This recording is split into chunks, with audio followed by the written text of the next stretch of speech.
শত ফুট উপর থেকে পাহাড়ের গায়ে আছড়ে পড়ছে জল। ঝর্ণার কোলে অবগাহনে তৃপ্তি খুঁজছেন পর্যটকরা।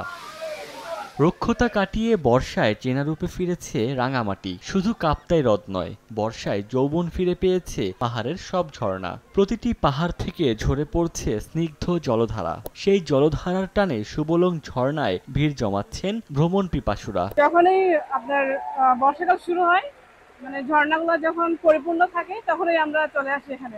জলে টইটম্বুর কাপ্তাই হ্রদ। ঝুলন্ত সেতু ঘাটে নোঙর করে আছে সারি সারি যন্ত্রচালিত নৌকা। পর্যটকের অপেক্ষায় অলস সময় কাটাচ্ছেন চালকরা। তবে কিছু সংখ্যক পর্যটক শান্ত জলে ভেসে ভেসে উপভোগ করছেন মেঘ পাহাড়ের মিতালি, যাদের মধ্যে স্থানীয়দের উপস্থিতি বেশি। যারা ঘুরতে আসেন তারা বর্ষার সময়টা চয়েস করবেন, তাহলে আপনার রাঙামাটির প্রকৃত রূপটা দেখতে পাবেন।